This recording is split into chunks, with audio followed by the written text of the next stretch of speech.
Hoy, alam mo, hindi bagay yan sa'yo. Sama mo diyan. Alam mo ba, si yung kaibigan natin, noon pa yang ganyan eh. Nakakatawa ang isipin kasi walang nangyayari sa buhay niya. Walang magandang nangyayari sa kanya. Paano siya uunlad niyan? Hay nako, pakiusap lang. Hindi bagay yung mukha mo diyan sa picture na yan. Ano kasi, paano ko ba masasabi 'to, pero ang pangit mo eh. Hindi perpekto yung kutis mo, hindi makinis, ang itim-itim mo. Hindi ka puwedeng maging ano eh, maging artista eh, o sumikat kasi ganyan ang itsura mo. Ano ba 'yan, puro cut? Credibility bang matatawag 'yang ganyan na puro cut yung video mo? Nagpapakatotoo ka ba?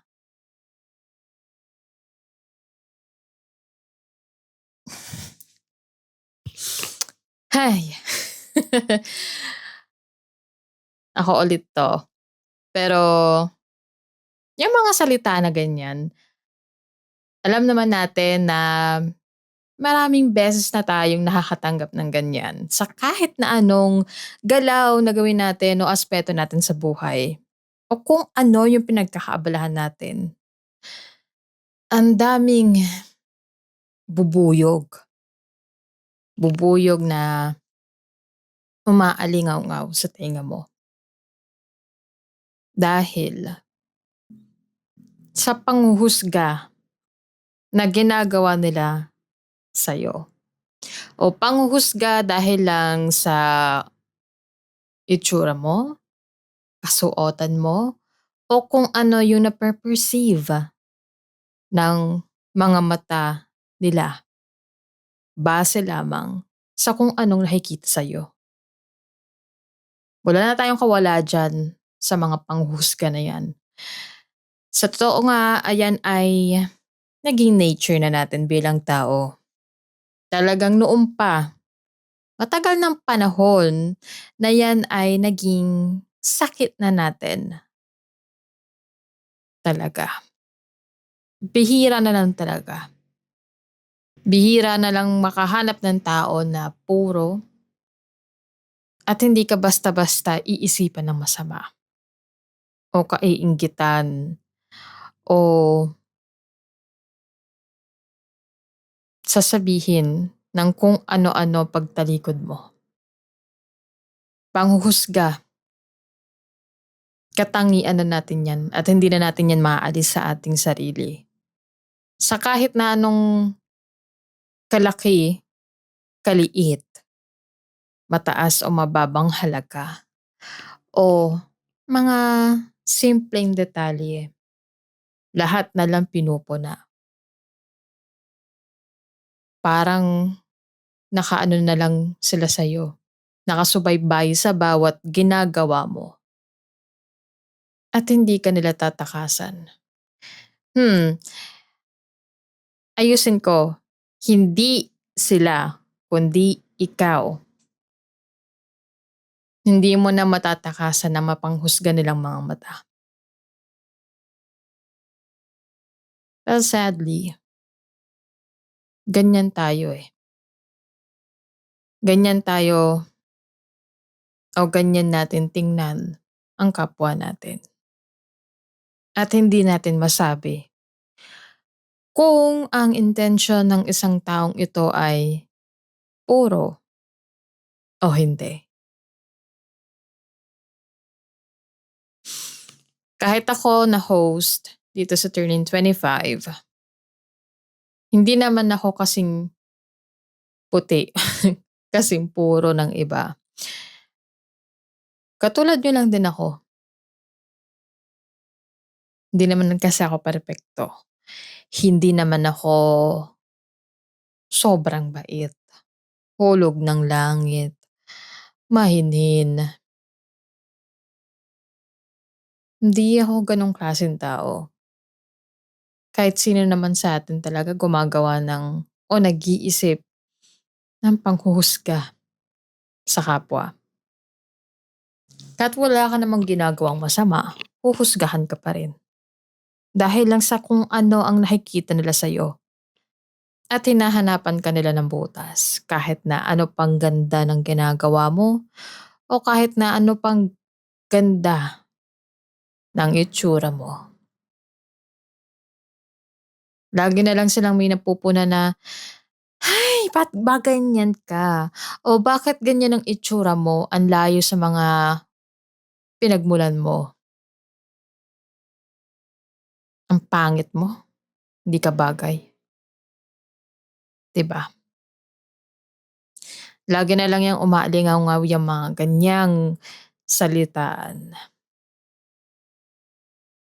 Bilang tao kasi, oo. Ang galing kasi nating manghusga dahil akala natin tayo ang nakakaalam o tayo ang nakakataas at tayo ang nakakaintindi sa lahat ng bagay without knowing the true story. Hindi natin alam yung lahat ng ito. Magaling lang tayong magbigay ng opinyon. Yung mga opinyon na nakakasira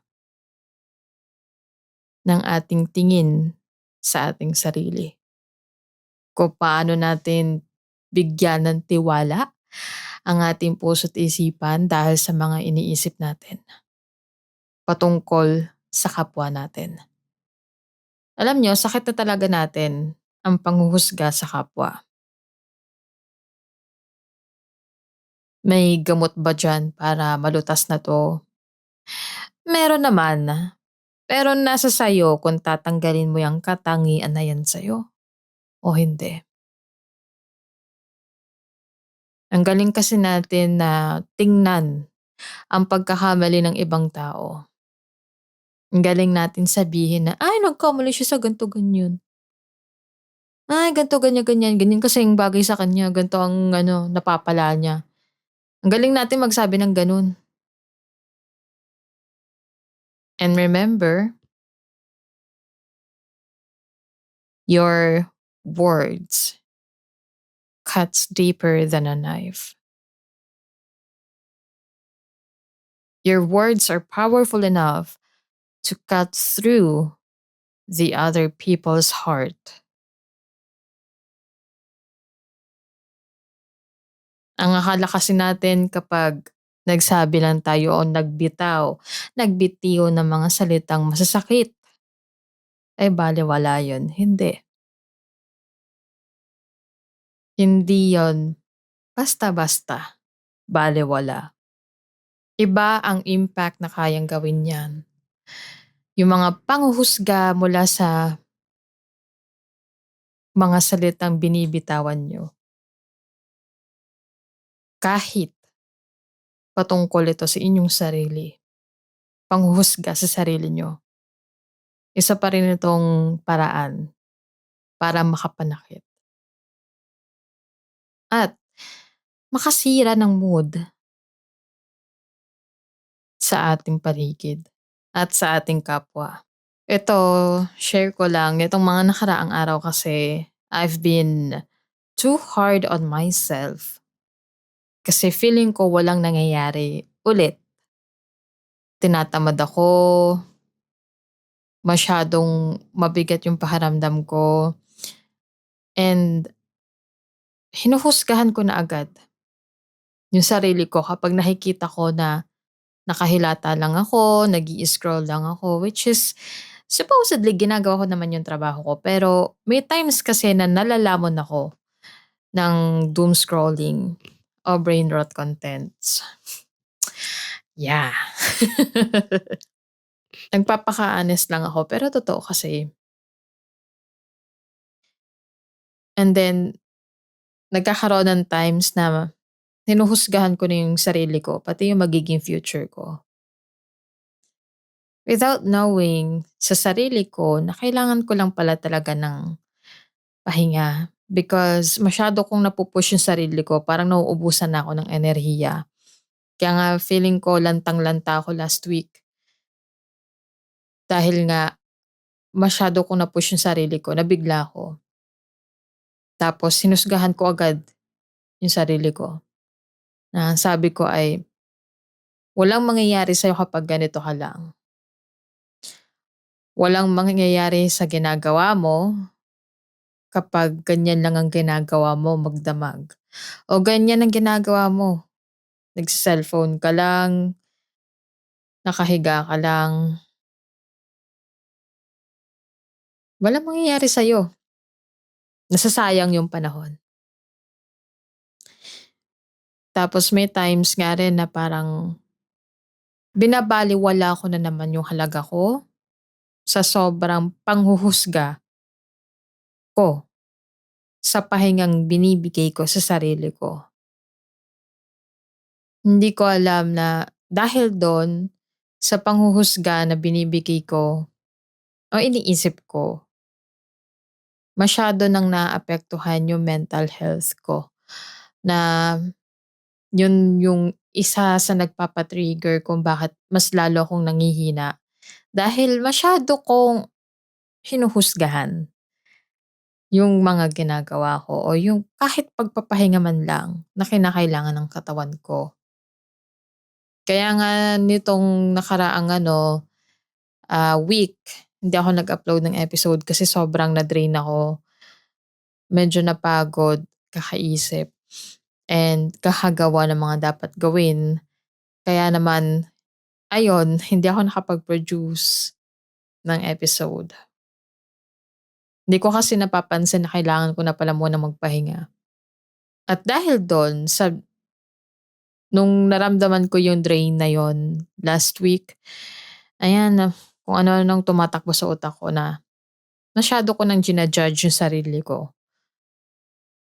Nakakalungkot isipin kasi ito yung kayang sumira ng mood mo o mas lalong magpa-trigger or magpalala sa sitwasyon ng mental health mo o sa sitwasyon ng physical health mo, 'di ba? Kaya nga iniisip ko na parang minsan tayo rin talaga ang gumagawa ng kataksilan natin sa ating sarili. Masyado kasi tayong nagmamagaling o masyado kasi tayong nagmamarunong o nagbibigay ng opinyon na hindi man lang natin binibigyan ng pagkakataon na pag-iisipan ng mabuti yung mga salitang binibitawan natin. Masyado tayo napo-provoke ng feelings natin, ng strong emotions natin. Dahil lang sa nakikita natin o dahil lang sa kung ano yung nauunawaan natin sa paligid natin. Gano'n tayo ang galing natin manghusga. Ang galing natin na magbigay ng opinyon, magbigay ng criticism without looking back sa ating sarili, sa ginagawa natin. Marami kasi na nagbibigay ng pagpupuna o pagbibigay ng negative comment sa kapwa. At yun yung isa sa mga toxic mindset na kumakapit sa'yo sa mahabang-mahabang panahon. Kahit nga lifetime eh. Kaya nga, nakadepende na talaga sa'yo kung gugustuhin mo siyang tanggalin. I'm not pushing everyone to turn into good. But still, you should know that you are responsible to your words. O ikaw yung maghahawak ng responsibility sa masasakit at nakakahiwang mga salita na binibitawan mo patungkol sa ibang tao. We are all imperfect. We are all misfits. Hindi naman tayo perpekto. Kaya 'wag naman natin masyadong o 'wag tayong maging harsh masyado pagdating sa kapwa natin. Kasi hindi naman talaga natin alam kung ano ang nangyayari sa side nila o nangyayari sa kwento nila. Wala tayong kaalam-alam sa kwento nila, sa buong storya kung bakit ganito yung nangyari o bakit ito yung nakikita natin sa kanila. Sa tingin ko nga wala tayong karapatan para husgahan ang ibang tao.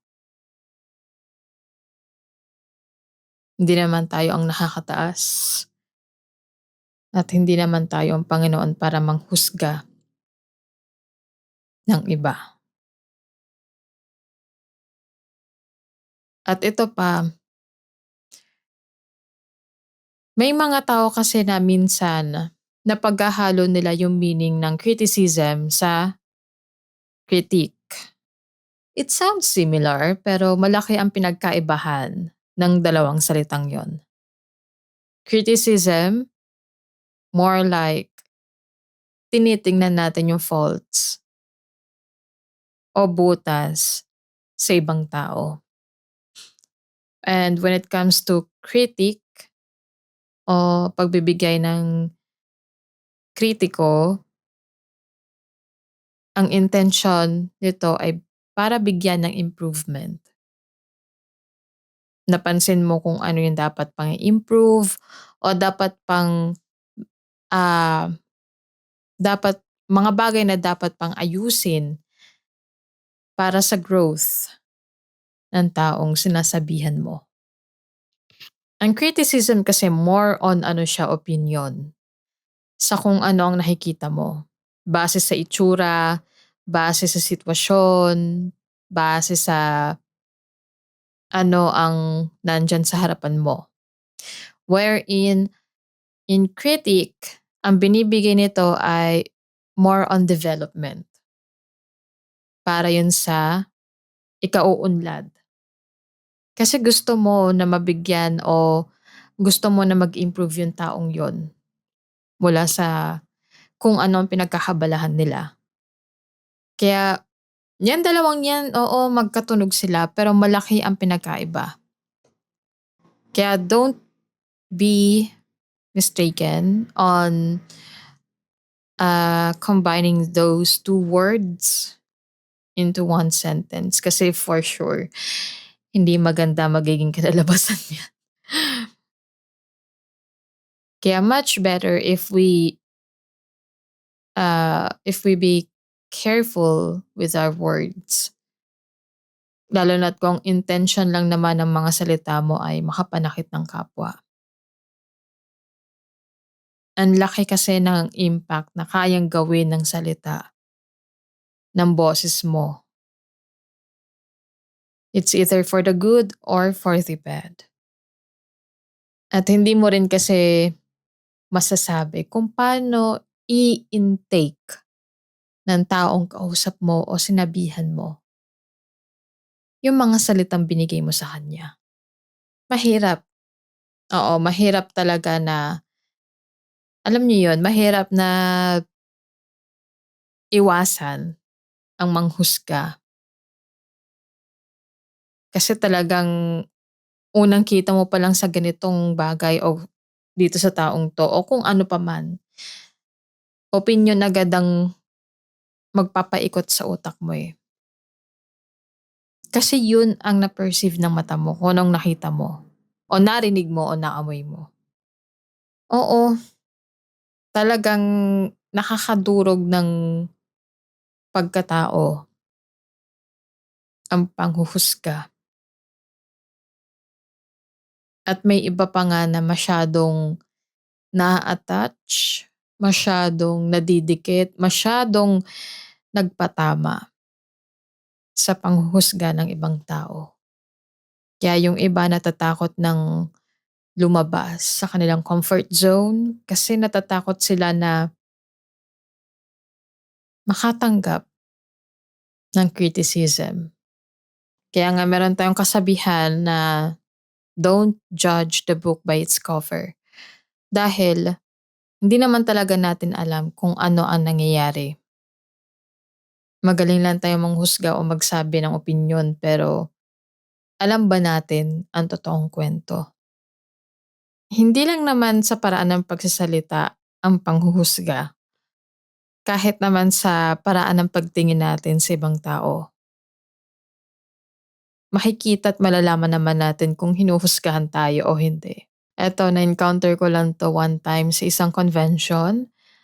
Ayoko sanang i-share 'to, pero I don't know kung bakit gano'n siya makatingin sa'kin. Dahil itong convention na 'to malaki siya, as in grand convention 'to, and then napasama lang ako do'n sa convention na 'yon kasi kailangan ng assistance. So, may one time na itong taong 'to gustong magpa-picture dito kay second person. Kasi si second person ay, may mga accomplishments na sa buhay, ganito, ganyan. And then nung nag-request ng pa-picture, so siyempre ako yung naandoon and kailangan ng assistance for that. So, nagpa-picture, pinicturan ko sila, okey-okey naman. At ang phone na ginamit ay kay second person. Ngayon, si second person, nung ibinalik ko na yung phone, grabe yung tingin niya sa'kin. Grabe yung tingin niya na, alam mo yung ano, yung hindi ko masabi kung tinatarayan, eh, pero parang gano'n yung approach niya. Talagang titingnan ka mula ulo hanggang baba. Grabe yung panghuhusga na gano'n. Tingin lang yun, pero nakakapanliit. Yung moment na yun parang feeling ko, "Ano ba 'yan, parang hindi ako belong, parang ano bang meron sa'kin at gano'n siya tumingin." Tapos hindi pa niya agad mahawakan yung phone, kasi nga hawak-hawak ko. Eh, paano ba naman ako nagpicture, eh, magagawa ko, kailangan kong hawakan, 'di ba? So, yun nakikita ko sa mga mata niya rin yung pandidiri, and nakakapagtaka lang kasi wala naman akong ginawang masama, pero grabe yung tingin niya sa'kin, diring-diri siya. Well, I'm sorry, gan'to kasi ako, eh, anong magagawa ko? Ako pa mag-a-adjust sa'yo? Siyempre hindi. Kaya nakakatawa yung mga ganitong tao na hindi porket na marami ka ng achievement sa buhay o ikaw na yung nakakaangat, ay ikaw na yung may ganang magbigay ng panghuhusga o tingnan sa ibang level yung yung kapwa mo. Husgahan sa kung ano lang ang panlabas na itsura nila dahil hindi sila kasing taas mo, kasing level mo. Hindi ko mawari sa sarili ko nun na, hmm, itong tao pa naman 'to ay talagang ano, kaso nga lang grabe yung tingin. Hindi ko lang inasahan na ganun siya makatingin. Para akong ano, nung time na yon para akong germ, at talagang hindi niya pa mahawakan yung phone na yon kasi hinawakan ko. Nakakaloka yung kwento na yun o nakakaloka yung pangyayaring yun. Pero, well, it's all in the past, pero ang vivid pa rin niya sa memorya ko. Kasi kahit na ganong hindi ka man magsalita, pero ang huling-huli sa paraan ng pagtingin mo kung paano ka manghusga ng kapwa mo. Kaya nga natatawa ako 'pag naiisip ko yon kapag bumabalik sa ala-ala ko yung pangyayari na yon. Hindi naman kasi natin makokontrol ang iniisip ng ibang tao. Hindi naman kasi natin sila mapi-please na mahalin tayo o tanggapin tayo kahit na anong gawin natin. May mamumula, may mampupuna, at may manghuhusga pa rin sa'yo kahit na sinusubukan mong maging perpekto sa lahat ng bagay. May masasabi pa ring masama, may masasabi pa ring pangit sa'yo. Ganyan tayo, eh. Kasi ang tinitingnan lang natin ay ang faults ng ibang tao.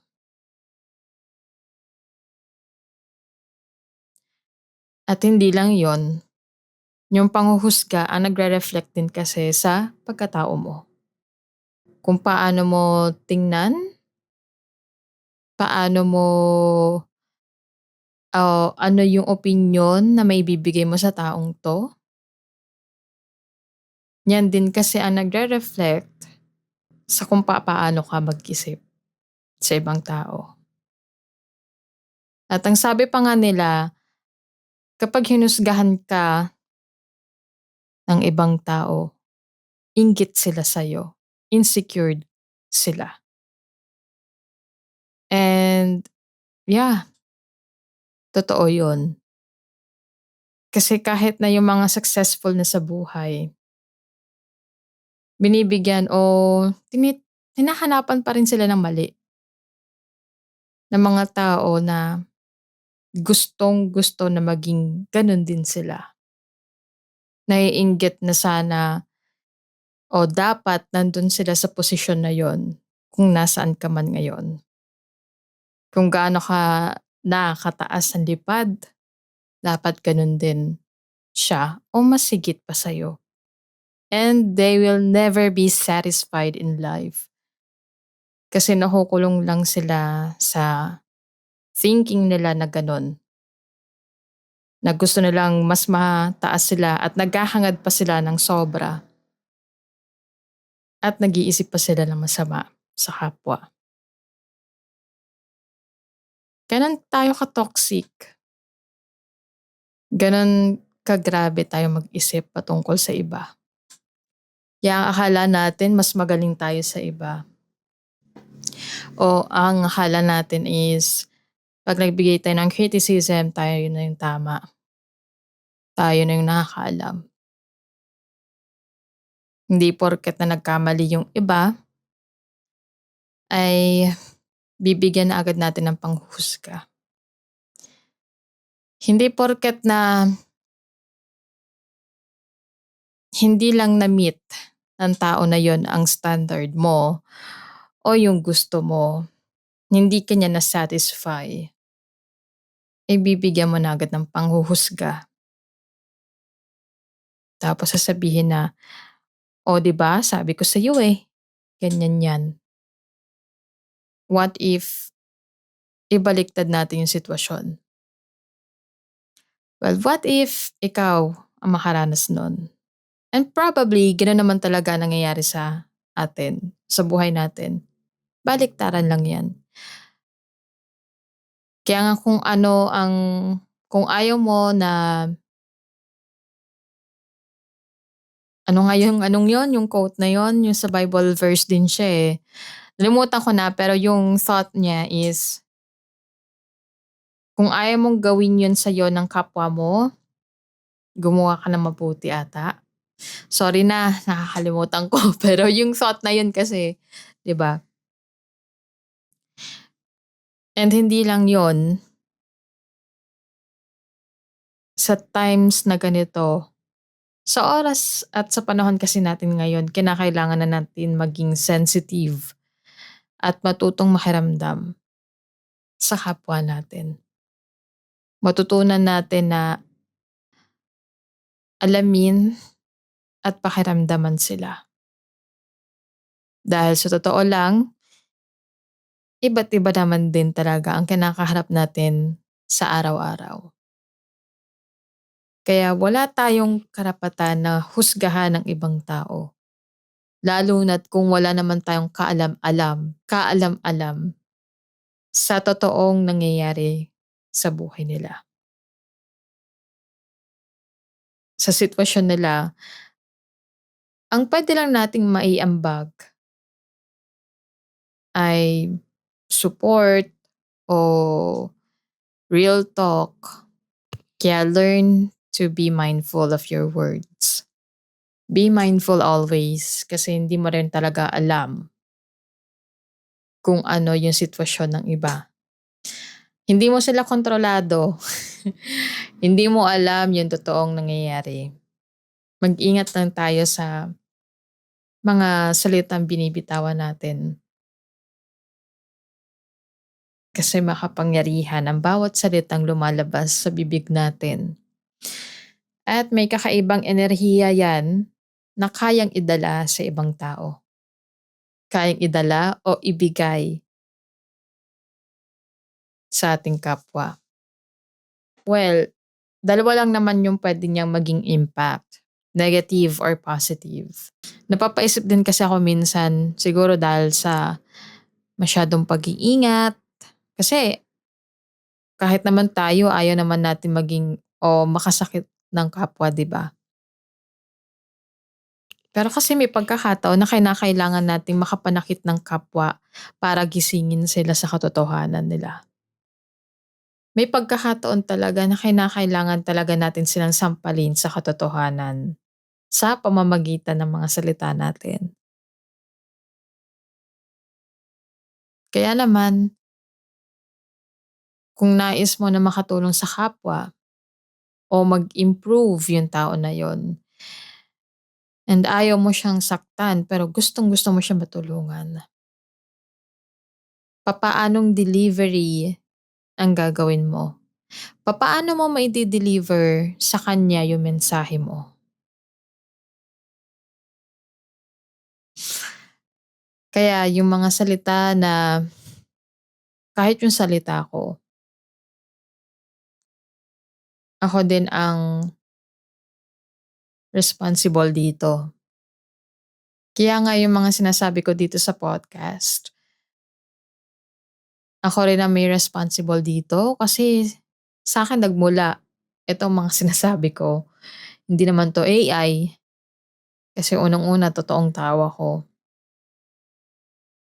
And sinabi ko naman 'to nung una pa na mula ito sa mga pagninilay-nilay ko sa buhay at karanasan na rin.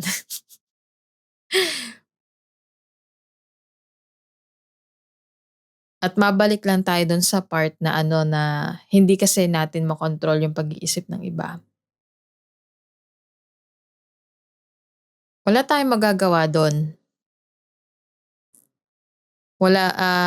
Hindi natin sila kontrolado o hindi natin makokontrol yung pag-iisip nila sa'tin. Hindi naman kasi po puwede na isang way lang yung maramdaman nila sa'tin. Kasi iba't iba naman tayo, iba't ibang klaseng tao tayo. Hindi tayo magkakatulad, iba't iba yung naranasan natin sa buhay, iba't iba yung pananaw natin, at iba't iba ang opinyon natin sa mga bagay-bagay. Kaya nga I appreciate those, people na nagko-comment sa mga shorts ng Turning 25, especially sa TikTok and sa Facebook kasi nakakapag-share sila ng kanilang opinyon.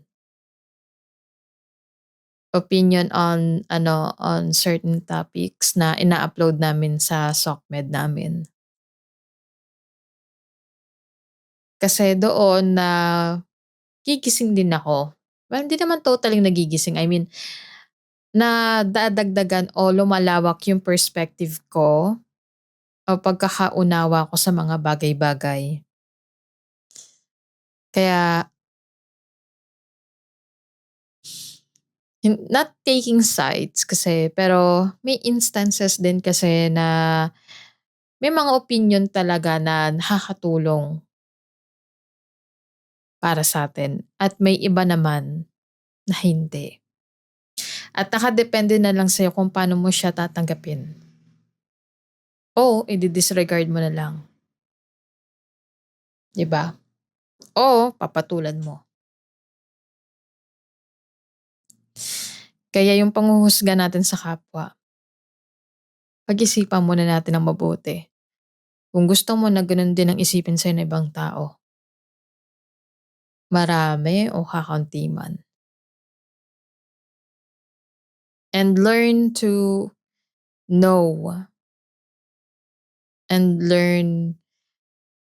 learn to know your boundaries. Kung hanggang saan ka lang. Kung hang kung anong hangganan mo.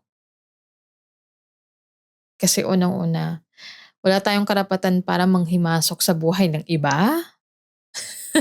Hindi naman talaga natin alam yung nangyayari sa kanila. Kaya be mindful of your words.